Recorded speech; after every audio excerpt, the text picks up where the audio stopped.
Sorry. Let me, all right. And it's going to come up on our screen. So let me get it off. Okay. Keep going. At that time, the army of the king of Babylon was besieging Jerusalem, and the prophet Jeremiah was confined in the prison compound attached to the palace of the king of Judah. For King Zedekiah of Judah had confined him, saying, "How dare you prophesy, thus said God, I am delivering this city into the hands of the king of Babylon, and he shall capture it. And King Zedekiah of Judah shall not escape from the Chaldeans. He shall be delivered into the hands of the king of Babylon, and he shall speak to him face to face and see him in person. And Zedekiah shall be brought to Babylon, there to remain until I take note of him, declares God. When you wage war against the Chaldeans, you shall not be successful." So Zedekiah decides to fight against the Babylonians, to fight against King Nebuchadnezzar. And Jeremiah says, it's not going to go well. You're going to go, Zedekiah, you're going to fail, and you're going to be brought back to Babylon. You are done. You're going to, this is not going to work. And of course, this is not what his king wants to hear. He doesn't want to hear that he's doomed. Jeremiah said, "The word..."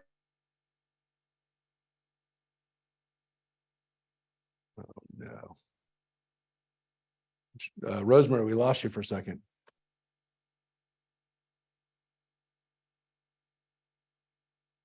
Hello? Rosemary. Nope. Now, the son of your uncle Shalom, you are next in succession to redeem it. We lost you again. Oh. This is super. We got this is the critical part right here. Rosemary, we are losing you. Oh, what can I do? I don't know. But seem- now we hear you. Okay. Okay. Do this part. Okay. Hanamel, the son of your uncle Shalom, will come to you and say, "Buy my land in Anatot, for you are next in succession to redeem it by purchase." And just as God had said, my cousin Hanamel came to me in the prison compound and said to me, "Please buy my land in Anatot in the territory of Benjamin, for the right of succession is yours and you have the duty of redemption. Buy it." Then I knew that it was indeed the word of God. So I bought the land at Anatot from my cousin Hanamel. I weighed out the money to him, 17 shekels of silver. Yeah. Now, this is one of the most famous parts of the book of Jeremiah. People call this the critical moment where Jeremiah, who is a pretty negative prophet, is known as really the most negative prophet, does something remarkable. First of all, he's in jail. He's been arrested because they don't like what he's saying, right? So he's being held against his will. He doesn't want to be there. They're not, I mean, maybe you could make the argument they're keeping him alive because people want to kill him, but he's in jail. And God says to him, this is what's going to happen. And it does in fact happen. So he actually is a little freaked out because God says, this is exactly what, and he's a prophet, but how many times does God tell you, hey, it's one thing if God says, God told me to come and tell all of you to do the right thing. That's what prophets normally do. But in this case, God told Jeremiah, your cousin's going to he's going to come to you with a business opportunity. And you're like, well, God's getting real specific here. And God didn't tell him how much it was going to be, but God told him it was going to happen. And God tells him that this is what's going to happen. And it actually happens. And so to some extent, Jeremiah's like he's a little freaked out. He says, I knew it indeed was the word of God. So he buys the land from them. Now, this is crazy. This act of purchase of this land is crazy. Why? Because the country is being destroyed.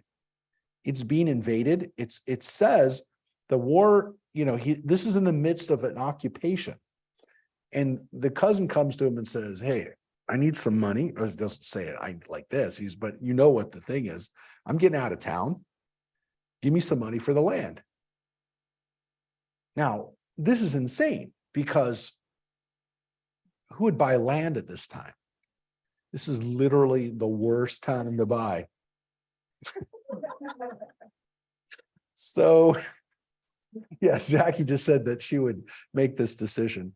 But of course, it is an act of faith at the highest level. And this becomes Jeremiah's, again, maybe the most famous thing he does. Most notable thing that we know about him is his purchase when he buys the field in Anatot. So if you look it up, the word Anatot, the word field in Anatot, all of those things, it becomes synonymous with an act of ultimate faith in the belief that things will get better. And it's almost become like, a phrase that people say, when you buy at a time when everyone says, how can you buy now? It's the absolute worst time to buy that. And you say, no, I'm buying it because I believe in it. I believe that God is going to bring us back. I believe that this will have value one day. And I don't believe this is the end of the road. And so he did it. And it's a very, very special act. And again, as negative as Jeremiah is, this is held out as the ultimate act of belief and hope, is the purchase of this field in Anatot for 17 shekels of silver, which is a lot of money. I mean, it's considerable in those days. It's a considerable amount of money. It's like, half a year's salary. It'd be like buying something, for $100,000, $200,000, $50,000, whatever it is. It would be equivalent of hundreds, tens of thousands or hundreds of thousands of dollars. And again, if you see what happens in here, it's a piece of land that is, he has first right of refusal because it's from within his family. So it's family property that, he gets the first right and he exercises it. So it's not like he just random piece of property. He decides to do it. So here's what it says. You can see how business was done in those days. I wrote a deed, sealed it, and had it witnessed, and I weighed out the silver on a balance. I took the deed of purchase, the sealed text, and the open one, according to rule and law, and gave the deed to Baruch, son of Neriah, son of Messiah, in the presence of my kinsman Hanamel, of the witnesses who were named in the deed, and all the Judeans who were sitting in the prison compound. Okay, so this is what he does, right? So if you look at what he does, it's not wholly different from what we do today. He wrote that he weighed out the money. He paid the money, so they got to see it. They had to weigh it out because it's actually a weight of silver. Shekels were literally weight. It was a weight, right? It was like we say pounds, right? That's how pounds, British pounds came about, a pound of silver. I wrote a deed, I sealed it and had it witnessed. So you had to have a legal document witness in those days too, right? So, and then it says he gave the deed to Baruch, right? And it gets witnessed by the people around him too.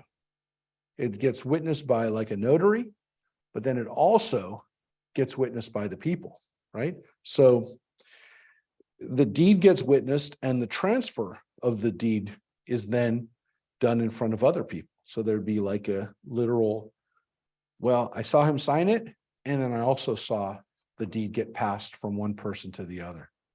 And he does this while he's in prison. That's the amazing thing. This all happens while he's in prison.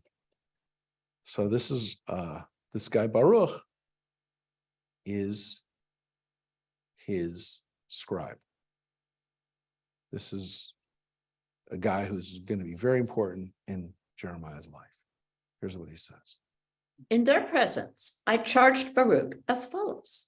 Thus said God of hosts, the God of Israel, take these documents, this deed of purchase, the sealed text and the open one, and put them into an earthen jar so that they may last a long time. Wow. This is what they did. And we know they did that because that's how we found the Dead Sea Scrolls. They put them in a jar, right? And in this case, again, you put them there so that they will last, that they will be able to kind of be in a place where we can go back and look at them, or someone can retrieve them after a long time. It doesn't say where. Though. Yeah. It does not say where, but you know where it doesn't say? Who the Keep custodian. them in the temple, right? Now, it means that people would store documents in some type of place where they would know that they would be saved. Again, maybe in the desert where it was dry and they knew that documents lasted there. So this is 500 years before, 550 years before the Dead Sea Scrolls. They were already doing this. They were already taking scrolls and putting them into a jar and thinking that, at least from their minds, that they're going to survive. And here's what it says. Yeah. Is this the first evidence we're seeing of land transfer? This is the first this is the first time we've seen it done with a document. Abraham purchases the field where his family is going to be buried. It says that he purchases it in front of witnesses and they do a transaction. But this is the first time that we see a transaction in this level of detail. This is the first time we've seen the fact that somebody witnesses the document, somebody witnesses the transfer. It's very detailed. And when we went through all the laws, Yeah. nothing was mentioned yet. It's not land transfer. We don't get this level of detail normally. Now, look, I will tell you, I don't think they thought, hey, this is anything abnormal. What they're just telling us what they did. They didn't say like, oh, we don't normally do this. They do this. This is what they normally do. This is like, to them, this is what we do. For us, it's interesting because it gives us the step-by-step idea of how they do business. But yeah, we don't have this level of detail. We don't have this level of detail with anything other than, again, the only details we'll have is like, it says, and we'll read it in the Torah, that a man has to give his wife a bill of divorce. It doesn't say exactly how that's supposed to happen. It doesn't say, does somebody witness him signing it and then somebody witnesses him giving it to her? We assume that that's the case, but it doesn't say that. That's what we do when we have a get now. We have that happen, but we have to have somebody witness this happen, but we don't know how it was in the Bible. We don't have this level of detail for most things. So we know the people who were there. We know not all of them, but we know that Baruch is there when this all goes down. So yeah. One follow-up. Yeah. There's no mention of the king during that time in this cheat sheet that I have. Yeah. Right? It's Zedekiah. This is during Zedekiah's time. Okay. So you would assume, right, the land passes kings. Yeah. Right? Yeah. Right, that would be the assumption. So then he allows subjects to own parcels. Yeah, but the king, it wasn't up to the king. The land transfer that goes on here, this is more tribal or more, this is more familial than anything else. The weird thing about this, to some extent, is that Jeremiah is from a priestly family. So how does he even, one can make the argument, what's a priest even doing owning land? Because a priest shouldn't have had a land holding anyways, other than the fact that it says it's in the tribe of Benjamin. And it seems as though by this point, and this, remember, is 400 years after King David, but by this point, priests were already owning land. So it tells us that this isn't exactly the way things were supposed to be. Just so you know, by the time of the Romans, it was even worse. By the time of the Romans, we don't have tribes anymore, so it's not even an issue. But by the time of the Romans, the priests owned every square inch of land around Jerusalem there was. There was virtually no land that wasn't owned by the priests by the time of Jesus. The priests owned everything around Jerusalem, like everything. So By then, it was a completely different situation. But it tells us that even by 600, the priests owned land. This is in the territory of Benjamin. It's not far from Jerusalem. I mean, this is 5 miles from Jerusalem. This land was to I'm a cousin. Yeah, but he was Jeremiah was a priest, his cousin's a priest, they're a family of priests, they're all priests. Jeremiah doesn't seem like he has functional priestly duties, but he's a prophet and seems like he's involved in this prophecy stuff. There's no mention of him doing anything priestly, but we know for a fact that he was from a family of priests. So they own land. I mean, all I'm telling you is they threw that out there and there's no explanation.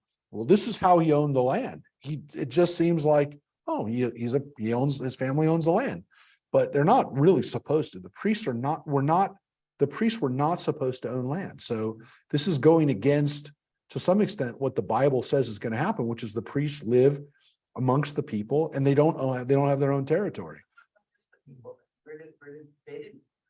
Yeah, they did. Oh yeah. I mean, they were allowed to, like within your tribe, the family then owned the land in the tribal holding. And at this time, if you were from the tribe of Benjamin, what I'm trying to say is that somebody from the tribe of Benjamin should have owned that land. It shouldn't have been Jeremiah or Jeremiah's family. The guy is. And he was in jail. So I don't understand that. Well, he got arrested. He got arrested. Yeah. He's able to do all this through prison and bring in his. You're using your vision of what a prison was. In those days, it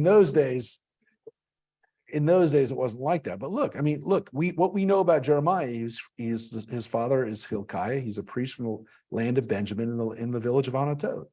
So That's where they bought the land. yes, so he's buying it in his hometown. But he's not supposed to, priests are not supposed to own land. So, but I'm saying is it doesn't even they say it like so matter of factly. It's not like it's a weird thing.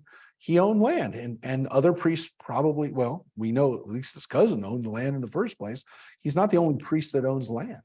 So why are these priests owning land? They're not supposed to own land.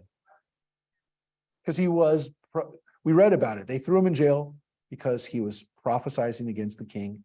The king does not want to hear this kind of stuff. He does not want to hear that he is going to fail if he revolts against Babylonia. He doesn't want to hear that.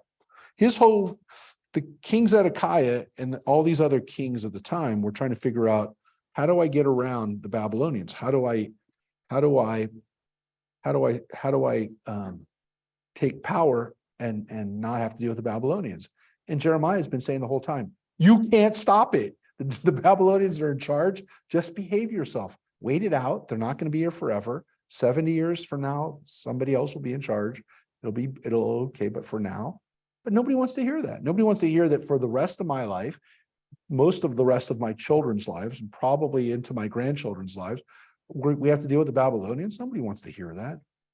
Nobody wants to hear that things aren't going to be good for another 70 years. They'll be better eventually. Who wants to hear that? Yeah. 2 questions. The Babylonians were descendants of which family? Babylonians? Remember, we're going back now. So yes, so you're going back to Genesis, right? So the Babylonians are Semites. So they are the Chaldeans, at least according to our understanding, are Semitic people. So they're from our family, but they're distant cousins. They're not like the Ammonites and the Moabites and those people, Edomites, the people that live in our area, but they are from where, they're from our family. And remember, that's where Abraham came from. He came from Chaldea. He came from that region. So, we know these people. They're our kin. They're definitely not us, but we have a relationship with them and we understand them better. We definitely understand them better, or should understand them better than the Egyptians. Egyptians are always a little bit different from us. They're descendants of Ham. They're different. They speak a much different language. Their Babylonian is a Semitic language. We can kind of get it. They look a little bit like us more. The Babylonians, the Egyptians are a different kind of people. And that's, again, Zedekiah is allying himself with the Egyptians, the other rival to some extent, not a good rival to the Babylonians. Right. All right. So here's what he says about the documents.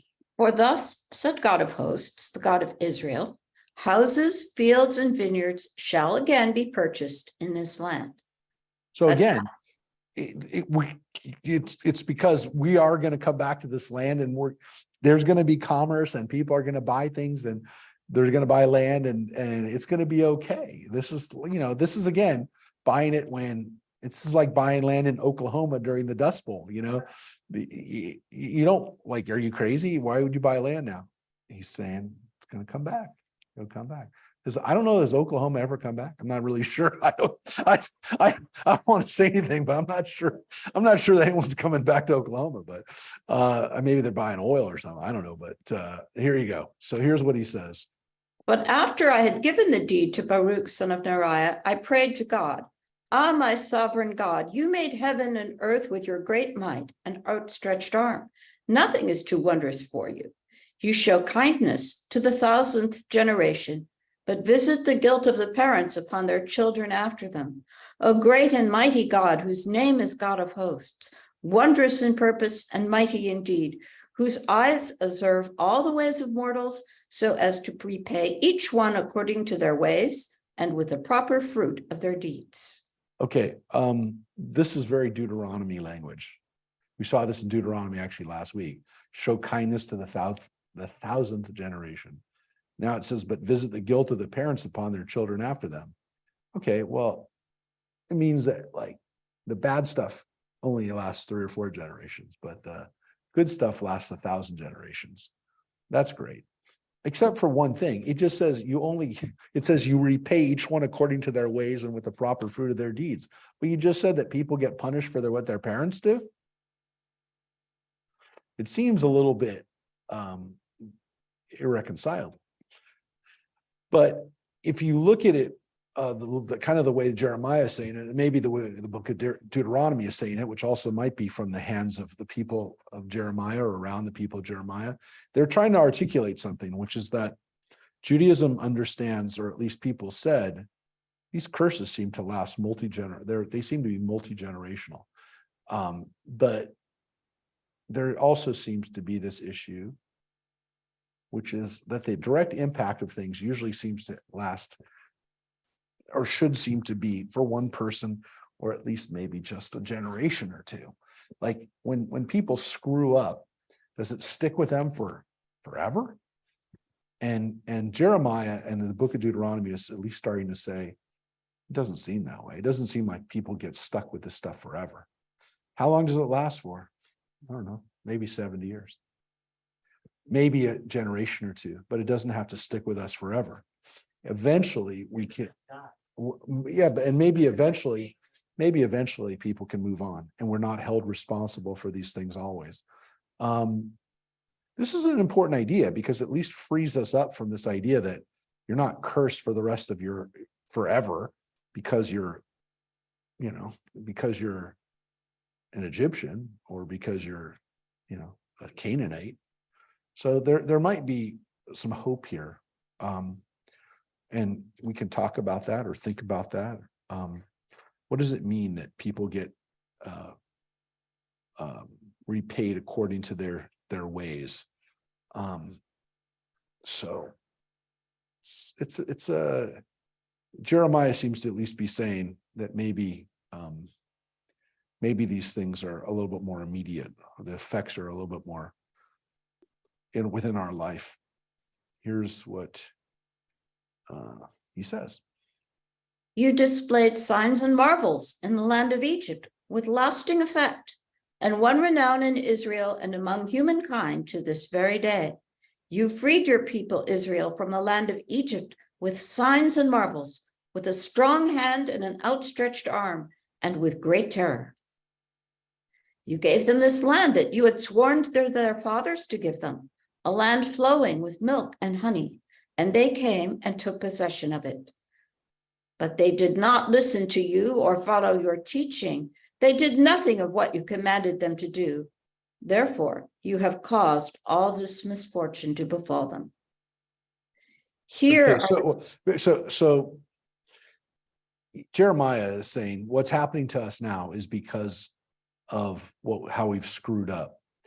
Now, they're also, because he's writing this in 580s, 580s, around 600. He's writing this about 600 years after Moses. He's writing this 400 years after King David. They already understand that they've been here for a long time, that the promise that God gave us has lasted for hundreds and hundreds of years, generations and generations. Is it coming to an end? Well, yeah, in some way it's coming to an end, but he's not saying it's over completely. But there is an understanding that this has been multi-generational. This blessing has been multi-generational. So God, hopefully, and I think this was kind of the point of Jeremiah and probably the point of Deuteronomy and all the rest of pretty much the Bible, besides at least the narrative Bible, with the exception of Genesis and Exodus and Numbers. Hopefully God, and this is probably like, if I can say it in like one sentence, God will forgive us in as short a time as possible. Recognizing that God has a really long memory. Because look, if I think about it, and he just said it, gosh, God let us stay here for 500 years. So God can do things that, you can't recognize that without saying, but how long are we going to be in exile for? How long is the bad stuff going to happen? And I think this is like why you see this throughout the Bible, because these guys, Jeremiah and his circle of people, Baruch and the rest of the people, they had such an impact. They wrote so much of what we have. This idea is super important and is kind of like throughout the narrative, which is, wow, God really can make things happen that last a long time. Let's just hope the punishment doesn't last a long time. The good thing lasted a long time. The being in the land of milk and honey, right? The land that you promised us.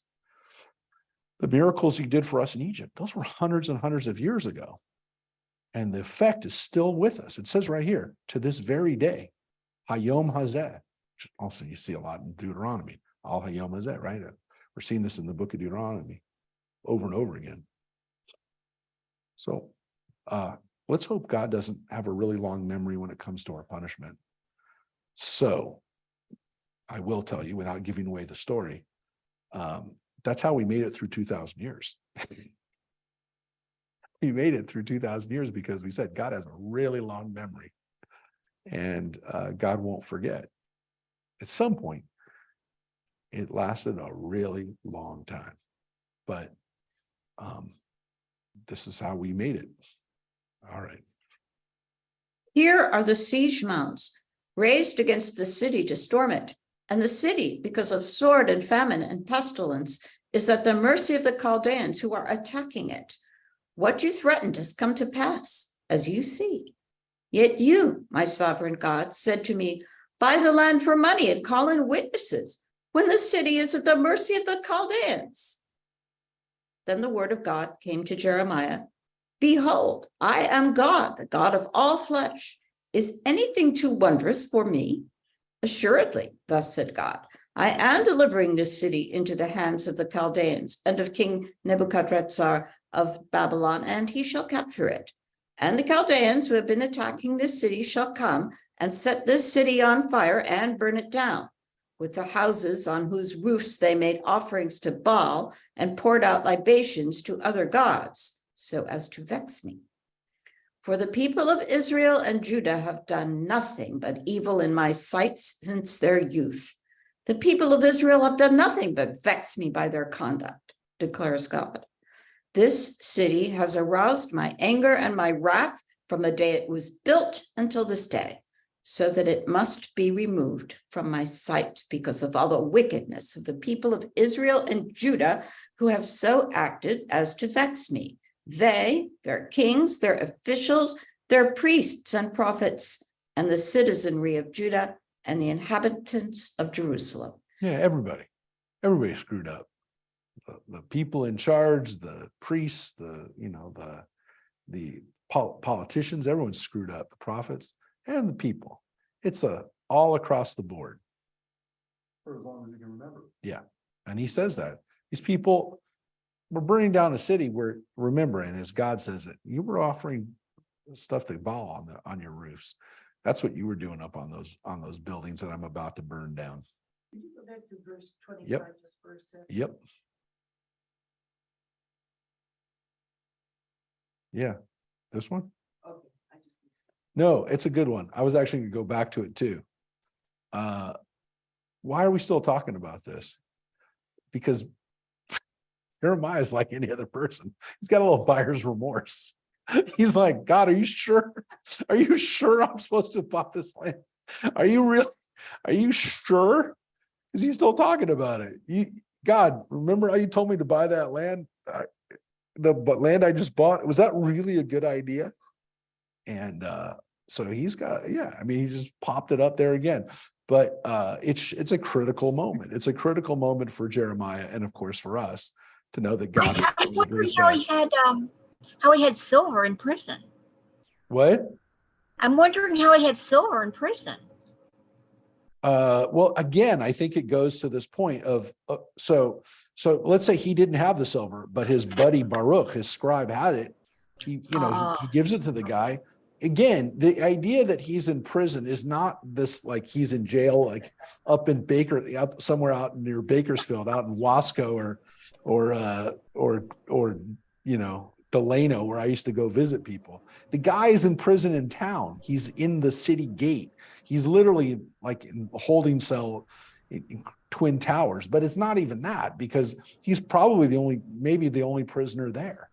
He's under like house No, arrest. they said there were other prisoners. Yeah, I know. It said, but it doesn't, it's probably like 2 or 3 people. It's not like, and they probably are other people like him that are being held because they upset the king. This is the king is the only person who can put people in jail. This isn't like this isn't like when we talk about prisoners today that society has locked them up. The king locked them up.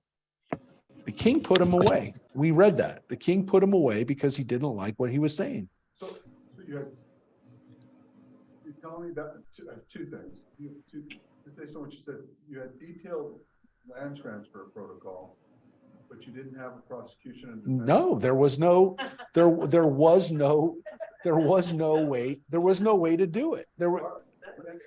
Listen, by the way, that doesn't mean that eventually, the Talmud, by the way, if you want to get into the Talmudic times, by the time of the Mishnah, there was, the king can operate kind of the way he wants, which is why the Bible doesn't want to have kings. They don't want people to be able to lock someone up for no reason. There are punishments for people who commit crimes. There was enforcement from society, but it was the job of the tribe. It was, at this point, it's still the job. It would have been the job of the tribe or the elders to enforce, authority. It wasn't there wasn't supposed to be a king. Remember, the people wanted to have a king and begged for a king. And so Samuel, God tells Samuel, go make a king, but they weren't supposed to have a king. So if you're wondering what was supposed to happen, not this, because some guy should not be able to arrest somebody else and put him in prison because he pissed him off. The only example we have of prison up until this point is Joseph. That's the only time. We don't have any other prisoners. We don't have anything in the Torah about locking people up in jail. There is no prison in the commandments that we have in the Torah. 613 commandments. Not one of the commandments does it say, and if you break that, you get arrested. There is no assumption you can arrest somebody. Joseph is turned over to The king, Potiphar puts him in the king's prison. Yeah, everybody else in that prison is there because the king wants him there, right?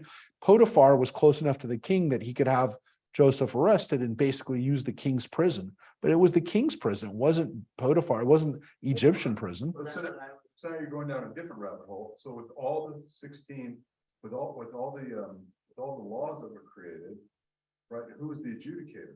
Actually, he had to have. No. But when the king does it, he can do whatever he wants. He does it unilaterally. Yeah, but you have Hey, by the way, this was the case until but you have the 1800s. I mean, the only people who had king, the Tower of London was not a jail for people. It was where people who pissed off the king got sent. There was no other prison. But we're going way back. So you've Yeah. hundreds of thousands of people, right? Yep. Again, I'm Yep. getting my No, timeline. hundreds. No, there's hundreds. There's hundreds of Okay, thousands so- of people by this point. All right, so now you have, and we've proven, because now he wants to wipe everybody Mm-hmm. off. So we know that the people have been doing very well. So you must have crimes of Yep. all kinds Yep. happening. So there's no way you're gonna sit in line outside wherever the king lived and just sit one by one by one. and the Correct. king's doing a Jew- So he must have had There were council. every town by this point, at least by the time of King David, there was a governor, there was a regional governor, which took away the power to some extent from the tribal elders. But let's say the tribal elders still, we basically can see that tribal elders still had power during the time of let's say up to Jeremiah. So There's still local tribal, governments were fine. correct. Were But the they elected or were punishment, they assigned? no, they were probably Appointed. the elders of the town, probably the people who had the most money. But and we don't know for sure, but based on what we see, that's who did it. So there were only three options you had. There are three options you had according to the Bible. In the biblical period during this time, up through Jeremiah, the only options you had were you find somebody, they paid a monetary thing. You could beat somebody, you could give somebody lashes for a crime they committed that they have to be beaten for. And then the last one is you executed them. The town would execute them. So those were the only three penalties: monetary, beating, or there was no jail. There was no idea that you arrested somebody and put them in jail for a crime. So based on what you've said. And by the way, that's not like us. That's like everybody. There was no system to arrest people and put people in prisons. There was no, aside from the king, nobody else had that. There was no other way to keep people in jail. You had to have, and the soldiers would be the ones who were your guards. So the whole concept of it was so different then. And by the way, it was kind of different. Like even in America, we until we had like a concept of arresting people and punishing people, the whole concept of penitentiary and that's a relatively new concept. And if you look at it, if you got arrested in frontier America, you didn't get sent to prison. You got hung. But who ran the prison? It was the sheriff, right? So it wasn't like they had a correctional guard that they would put people out in a jail. They had a local jail, and the person who was in charge of the jail was the sheriff. Like every time you see that in a movie, you're like, oh, what does that mean? It means the people who are law enforcement, and that's still the case in LA County. The LA County sheriffs are the ones who are in charge of our jails. They don't want to be there for the most part. Most of them hate it. They have to do their time at Pitchess, and they have to do their time at wherever county, and then they do 2 years, and then when they're done, they can get out and get on the street. But it was the local law enforcement people that were in charge of the jail, and they didn't like it. Nobody likes it. Nobody likes to have to be the babysitter for a guy sitting in your jail. So nobody liked it, but that's the way it was. And every time you had to have a guy watching the guy in jail, that was a guy who could be out on the streets enforcing the law. So we didn't have a system for correctional officers who all they did was watch prisoners every day. That's a relatively new, in our history, even in American history, it's a relatively new idea. So again, soldiers kept prisoners, law enforcement people kept prisoners, and It goes way before our country. there was every country was like that. The idea of people putting people in prison. Let's follow. So if you're saying the wealthiest guy, does that mean like the herdsman or the butcher? No, in those days it was probably again a guy who owned the land, the farmer who owned most of the land. And if somebody had a little farm, they had a little farm, but the guy who had the biggest farm was in the biblical period was the one who was the most powerful, the one who had the most land, who controlled the most land, who had the ability to set the prices for whatever crop it was, whether it was barley or grapes or olives. That guy was the most powerful dude. And by the way, that's the way it is in tribal societies in the Middle East to this day. It's broken down in the last few generations, but Palestinians, Arabs, people who lived in the Middle East, Syria, Iraq, that's the same thing that happened there. Whoever was the richest guy in town, was the guy who called the shots. One last thing. Yeah. How do you square 22 and 24? What do you mean? Well, you have the land of milk and honey, and then you have famine and pestilence. Oh, yeah, because he's saying exactly, and for Jeremiah, it's the big three. It's sword, famine, and pestilence, right? So sword, famine, and pestilence, we mentioned, are also three of the four horsemen, if you will. You know, war, famine, and disease. For Jeremiah, that's that sword, famine, and pestilence, right? That the big three, Cherev, Rav, and Dever. Dever is plague. No, it won in 22. But that's his. Exactly. But that's so the land of no. But that phrase, the land flowing with milk and honey, Eretz Zavat Chalav U'Dvash, is the counter, what the opposite of sword, famine, and pestilence. He uses those words, those phrases all the time as juxtapositions of saying this is what it should be and this is what it is. So yeah, no, those are his narrative devices. Those are the phrases he loves. He loves that. He loves that.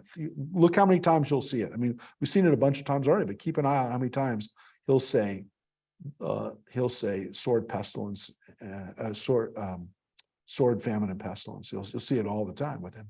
Those are his three. They always go together. So the people, let's go to oh yeah, we didn't get to it's bad enough that they've been offering up offerings on their roofs of their homes, but let's keep going. They turn their backs to me, not their faces. Though I have taught them persistently, they do not give heed or accept rebuke. They placed their abominations in the house that bears my name and defiled it. And they built the shrines of Baal that are in the valley of Ben Hinnom, where they offered up their sons and daughters to Moloch, when I had never commanded or even thought of commanding that they should do such an abominable thing, and so bring guilt on Judah. Yep. And so it wasn't just that they were offering up sacrifices, they were offering up their children as human sacrifices to Molech, to one of the gods. Again, Molech is a like the name Baal, it's a title for gods. It's king god, Baal god is the Lord. These are things that went on. And we said before, we've mentioned it before, this is Gay Ben Hinnom. This is the valley of Ben Hinnom, which is where they offered up these sacrifices. And Gay Hinnom becomes the word Gehenna. Gehinnom, and then Gehenna, which in Yiddish, even to this day, Gehenna is hell. That's the word for hell. So for us, the place that was considered hell was the place where children were offered up as sacrifice. It becomes synonymous with hell. So when people say, well, what's the Hebrew word for hell? It's Gehenna or Gehinnom. So Gay Ben Hinnom, it was called the Valley of Ben Hinnom, but again, it became known as Gehinnom and then Gehenna. So even to this day, that's what in Yiddish and in Hebrew, Gehenna is hell. What's the Hebrew word? That's the Hebrew word, Gehenna. So in Yiddish, when people would say go to hell, they'd say Gay Gehenna, which means go to hell, which sounds alliterative. It is. Gay means go in Yiddish, in German and Yiddish, and Gehenna is the Hebrew word. So Gay Gehenna sounds even better. And they say gay kakanaf am yam, means, again, the word gay means go. So when we in English, we say go to hell. We don't just say, you should take yourself to hell. It's go to hell. That's the phrase. And so Gay Gehenna sounds even more, it's alliterative. Gay Gehenna. But it's a serious thing because it came from this idea that what's the worst place we can imagine, which again, today, if we said what's hell on earth, we would say Auschwitz, And then say Auschwitz became synonymous with hell. For them, it was this place because in the midst of their own, and again, the valley of Ben Hinnom is the valley that we saw right outside of, when you go to Jerusalem, right where the city of David is, right there. That's the valley of Ben Hinnom. That's where this was happening. It wasn't like a mile away. It's right outside the city wall. It's literally, you look down and that's Ben Hinnom. That's where the sacrifices were happening. So, and the way God says it is so powerful, right? God's telling him, I never told you that. I never even thought of saying it. It's not just God. It's not God just saying, I didn't command it. It never even came into my mind. I wouldn't have even thought of it, which is weird because we don't think about God speaking like that. Like God like has a thought. God says, I didn't even have that thought. And that's what the words are. It says, lo alati al libi, which, means heart, but it also, we understand the word lev to mean heart and mind. That God's basically like, I couldn't even imagine that. It's behavior that I couldn't conceive of. Even God can't conceive of it. So what does God say? But now assuredly, thus said the Eternal, the God of Israel, concerning this city of which you say, it is being delivered into the hands of the king of Babylon through the sword, through famine, and through pestilence. There it is. See, I will gather them from all the lands to which I have banished them in my anger and wrath and in great rage, and I will bring them back to this place and let them dwell secure. They shall be my people, and I will be their God. So that's the hopeful thing, which is that there'll be a reunion, right? I will gather them from those places that I banished them, right? And they shall be my people, and I will be their God. So I will give them a single heart and a single nature to revere me for all time, and it shall be well with them and their children after them. And I will make an everlasting covenant with them that I will not turn away from them, and that I will treat them graciously, and I will put into their hearts reverence for me, so that they do not turn away from me. I will delight in treating them graciously, and I will plant them in this land faithfully with all my heart and soul. and there's that phrase that we have over and over again in Deuteronomy. B'chol levavcha, b'chol nafshecha. It doesn't have the last one, me'odecha, which we have in Vehafta, but we have that same phrase, b'chol libi. But not only with my heart, with my soul, but with my whole heart, with all my heart, right? B'chol levavcha, b'chol libi, b'chol nafshi. So this is God saying, with my heart and with my soul. Which again seems to me imply that God has a heart and a soul, right? And it says, I will do this be'emet, with truth. I will really do this. It seems to me this, that, and they shall be my people and I will be their God, comes from the blood. Yeah, it also comes from Ruth, when Ruth says, your people will be my people, right? So these phrases are, again, they're beautiful because they kind of reflect a mutual relationship. They will be my people, and I will be their God. That there'll be this recognition that goes both ways. But again, that's why these phrases, we say Deuteronomy may be from the same kinds of people, same school, because we see these phrases, b'chol libi, b'chol nafshi. So it's not just with my heart or with my soul, but with all my heart. Priest from a priestly family, because of Deuteronomy, also a priestly book. Yeah, but specifically from the time of King Josiah. So if it's from the time of King Josiah, then it was either written by maybe Jeremiah or Jeremiah's dad or Jeremiah's family, but people that he uses the same language. It's not coincidental. I mean, most people think there's a reason why this is here. For thus said God, as I have brought this terrible disaster upon this people, so I am going to bring upon them the vast good fortune that I have promised for them. And fields shall again be purchased in this land of which you say, it is a desolation without humans or animals. It is delivered into the hands of the Chaldeans.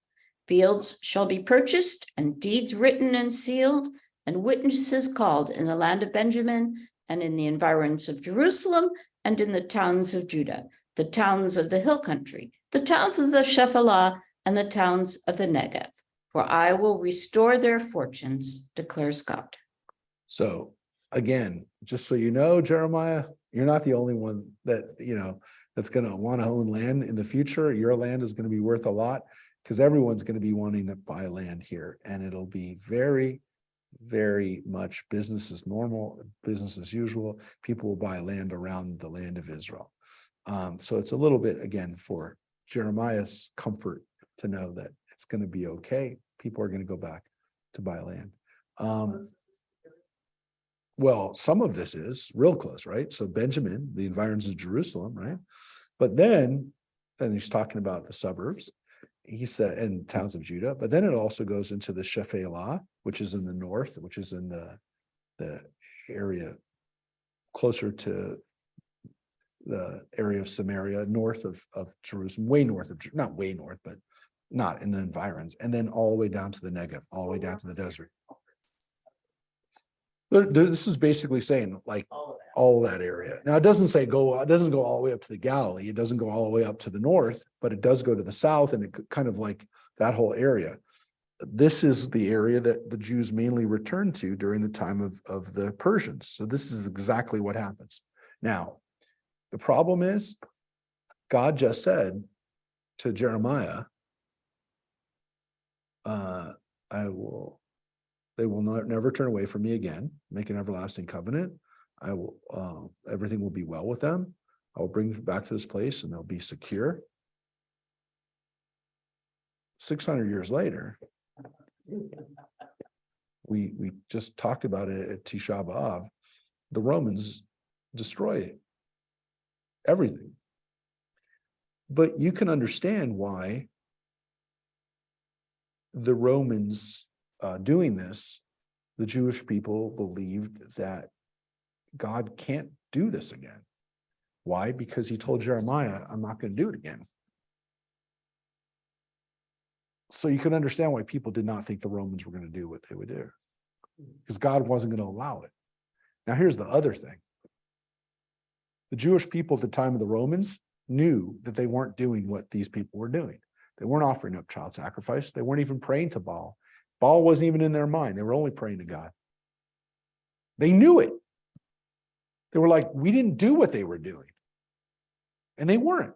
All the evidence we have, some Jews probably worship Roman gods and Greek gods and whatever, and we probably, but not on the level that they were doing it. They weren't offering children up to the gods. We don't have any evidence of that. No writing about it, no archaeological evidence. It just wasn't happening. So the Jews during the time of the Romans were saying to themselves, how is this happening? That God can't possibly really God's maybe mad at us. We're suffering right now, but there's no way God's going to throw us out of the land. God said to Jeremiah, you're not going to have to worry about this anymore. And we haven't broken the covenant. We're doing what God wants us to do.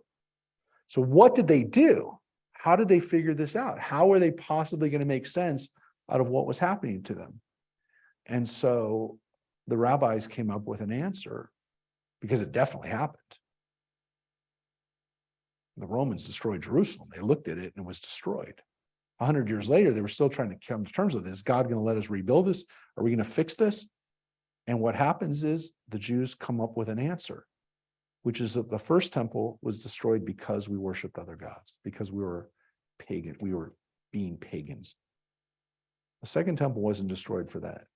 The second temple was destroyed because we were killing each other, because we were hating each other. What they called sinat chinam, for baseless hatred. And that's what they said. They said God allowed the temple to be destroyed the second time because we were killing each other, which is true, which of course is the warning for people today in Israel, because they say, just as God allowed them to be destroyed then, if we fight amongst ourselves today, our enemies will destroy us today. Is this kind of what's the whole story about what's going on in Israel now? I would say it's in the back of many people's minds. I talked to someone yesterday who told me And she's kind of a moderate. She's not like very political. She just lives in the north, and she, I don't think she's that religious, a little observant. I don't know, but she's not like messianic or anything. She's not like, she said, look, she says, we're worried that we're going to tear ourselves apart and that our enemies are going to take advantage of this, see this as a weakness. So they are worried about it. But this is the rabbis put out there that God is not only concerned with whether we worship God, but whether we treat each other well. Now, there are other people who say, for better or worse, it's not just that we treat each other well, but we treat everybody well. We got to treat our neighbors well. We got to treat the people who come and live in our country as workers well. We have to treat everybody well, because God's going to actually care about our ethical behavior and not just whether we're worshiping him the right way. But I will tell you one thing that this woman said to me. People are sick and tired of the idea that, people are going to be able to study in yeshiva and not work and not serve the government and not, earn a living. But I thought that's already true. Her feeling is that when Ben Gurion, and it's not her feeling, it's a lot of Israelis' feeling, that when Ben Gurion came up with a concept that the Orthodox could study, he was talking to a few thousand people. He wasn't talking to 2 million people or 1 million people that can, he's just, we can't not have a productive country where part of our country does not think they have to work or be productive. We can't do it.